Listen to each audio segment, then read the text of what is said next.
ಮತ್ತೊಂದು breaking news, ಜನರಿಗೆ ಮೇಲಿಂದ ಮೇಲೆ ಶಾಕ್ ಕೊಡುವಂತಹ ಕೆಲಸ ಸರ್ಕಾರದಿಂದ ಆಗ್ತಾ ಇದೆ. ಈಗ ಮತ್ತೆ ದರ ಏರಿಕೆಯ ಬಿಸಿ ಜನರನ್ನ ಬಿಟ್ಟು ಬಿಡದೆ ಕಾಡ್ತಾ ಇದೆ. ಮೆಟ್ರೋ ಆಯ್ತು, ಕರೆಂಟ್ ಆಯ್ತು, KSRTC ಆಯ್ತು, ಇತ್ಯಾದಿಯ ಮಧ್ಯೆ ಈಗ ಮತ್ತೊಂದು ದರ ಏರಿಕೆಯ ಬಿಸಿ.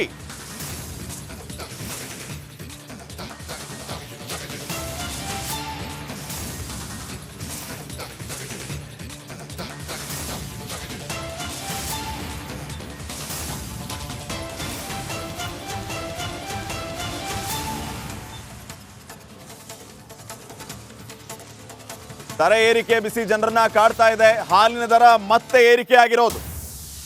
ಹಾಲಿನ ದರ ಏರಿಕೆ ಬಿಸಿ ಜನರನ್ನ ಕಾಡ್ತಾ ಇದೆ. ಈಗಾಗಲೇ ದುಬಾರಿ ದುನಿಯಾದಲ್ಲಿ ಜೀವನ ಮಾಡೋದು ಹೇಗೆ ಅನ್ನುವಂತಹ ಪ್ರಶ್ನೆಯ ಮಧ್ಯೆ ಮತ್ತೆ ದರ ಏರಿಕೆಯ ಬಿಸಿ. ಮೊನ್ನೆ ಅಷ್ಟೇ ನಾವು ಒಂದು ವಿಸ್ತೃತವಾದಂತಹ ಕಾರ್ಯಕ್ರಮವನ್ನು ಮಾಡಿದ್ವಿ, ಜನರ ಅಭಿಪ್ರಾಯವನ್ನು ಸ್ವೀಕಾರ ಮಾಡಿದ್ವಿ. ಯಾವ ರೀತಿ ಮೆಟ್ರೋದಲ್ಲಿ ದರ ಏರಿಕೆ ಬಿಸಿ, ಸಾರಿಗೆ ವ್ಯವಸ್ಥೆಯಲ್ಲಿ ದರ ಏರಿಕೆ ಬಿಸಿ, ಈಗ ಮತ್ತೆ ಮತ್ತೊಂದು ದರ ಏರಿಕೆ ಬಿಸಿ.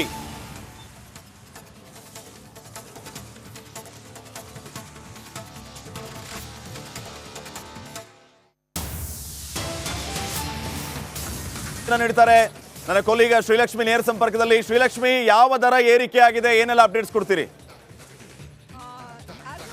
ಸಂಪುಟ ಅನುಮೋದನೆಯನ್ನು ಕೊಟ್ಟಿದೆ ಶ್ರೀಪಾದ್ ಪಾಟೀಲ್. ಹಾಲಿನ ದರವನ್ನು 4 ರೂಪಾಯಿಗಳಷ್ಟು ಏರಿಕೆ ಮಾಡಿ ಸಂಪುಟ ಅನುಮೋದನೆಯನ್ನು ಕೊಟ್ಟಿದೆ. ಸೊ ಇನ್ನು ಮುಂದೆ ಈಗ 27 ರೂಪಾಯಿ ಅರ್ಧ ಲೀಟರ್ ಇದ್ದರೆ 2 ರೂಪಾಯಿ ಜಾಸ್ತಿ ಆಗುತ್ತೆ, ಪರ್ ಲೀಟರ್ 4 ರೂಪಾಯಿ ಜಾಸ್ತಿ ಆಗುತ್ತೆ.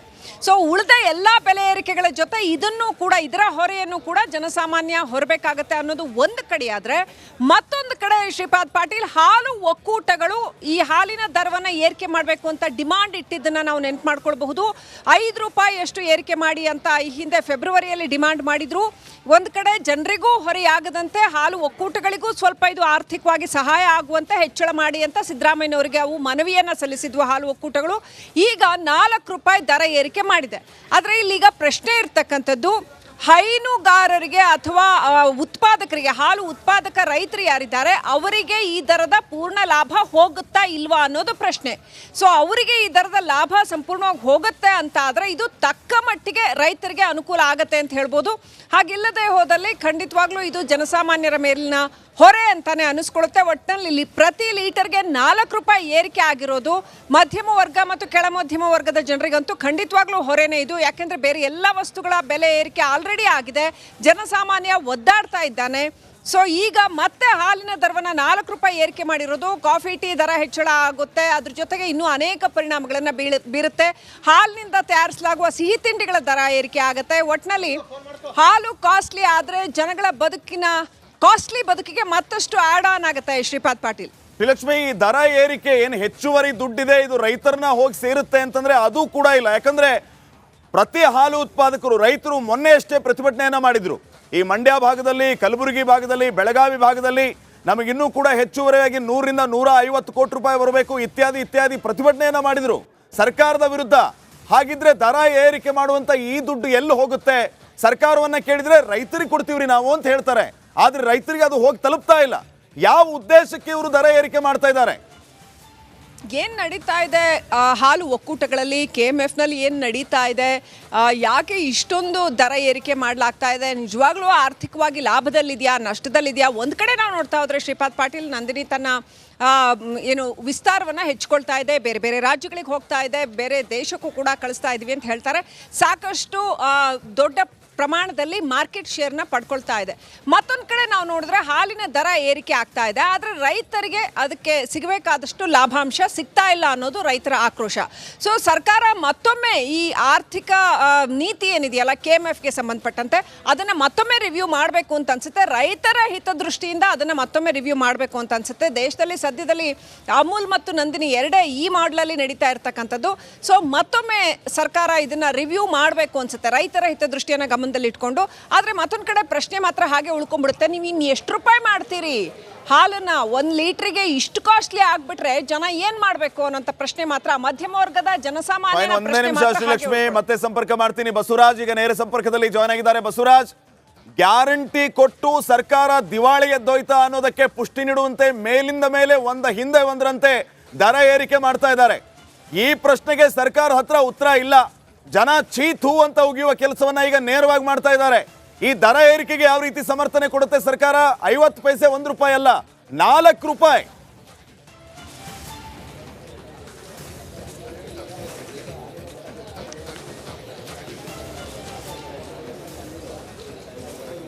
ಎಸ್, ಮೊನ್ನೆ ಮುಖ್ಯಮಂತ್ರಿ ಸಿದ್ದರಾಮಯ್ಯ ನೇತೃತ್ವದ ಸಭೆಯಲ್ಲಿ 5 ರೂಪಾಯಿ ಏರಿಕೆ ಮಾಡಬೇಕು ಅಂತ ಡಿಮಾಂಡ್ ಇದ್ದಾಗ ಮುಖ್ಯಮಂತ್ರಿ ಇದೇ ಪ್ರಶ್ನೆ.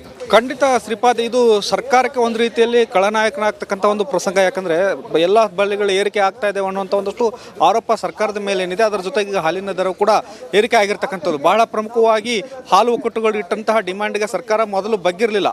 ಸಭೆಯಲ್ಲೇ ಸಿದ್ದರಾಮಯ್ಯ ಅವರು ಕಡ್ಡಿ ಮುರಿದಂತೆ ಹೇಳಿದರು, ನಾವು ಯಾವುದೇ ಕಾರಣಕ್ಕೆ ಬೆಲೆ ಏರಿಕೆ ಮಾಡಲ್ಲ ಅನ್ನುವಂಥ ಒಂದು ಹೇಳಿಕೆಯನ್ನು ಕೊಟ್ಟಿದ್ದರು. ಅಂತಿಮವಾಗಿ ಇವತ್ತು ಬಂದಂಥ ಕ್ಯಾಬಿನೆಟ್ ಸಭೆಯಲ್ಲಿ ಒಂದು ಪಟ್ಟಣ ಹಿಡಿದು ಕೂತಿದ್ದಾಗ ಇವತ್ತು ಆ ಬೆಲೆ ಏರಿಕೆ ಮಾಡಬೇಕಾದಂಥ ಅನಿವಾರ್ಯತೆಯನ್ನು ಸರ್ಕಾರ ಅರ್ಥಕೊಂಡಂತೆ ಕಾಣಿಸ್ತಾ ಇದೆ.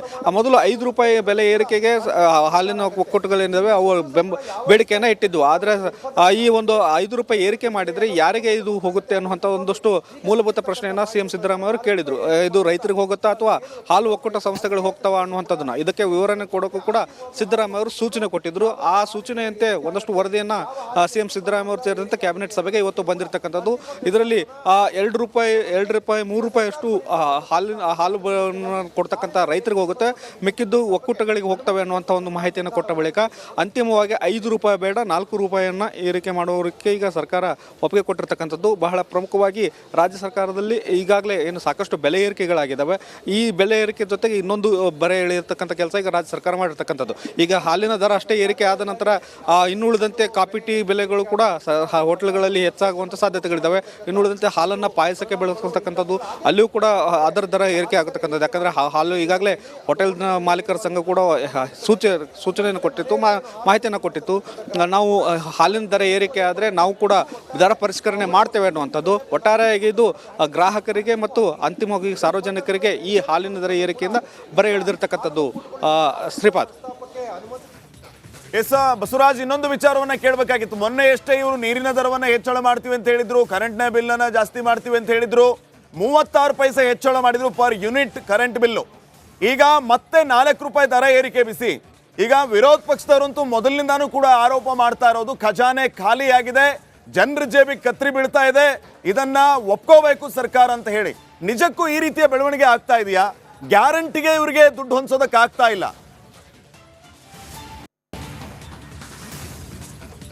ಫೈನ್, ಮತ್ತೆ ಸಂಪರ್ಕಿಸುವಂತಹ ಪ್ರಯತ್ನವನ್ನ ಮಾಡ್ತೀವಿ. ನೋಡಿ, ಮೊನ್ನೆ ಎಷ್ಟೇ ಪರ್ ಯೂನಿಟ್ 36 ಪೈಸೆ ಹೆಚ್ಚಳ ಮಾಡಿದ್ರು.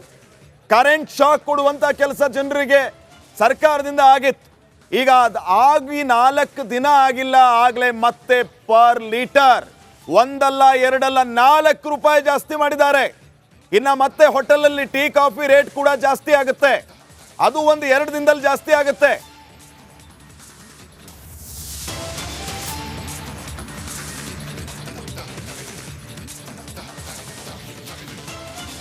ಗ್ರಾಹಕರಿಗೆ ದರ ಏರಿಕೆಯ ಬರ, ಈ ಬಗ್ಗೆ ಡೀಟೇಲ್ಸ್ ಬ್ರೇಕ್ ಆದ್ಮೇಲೆ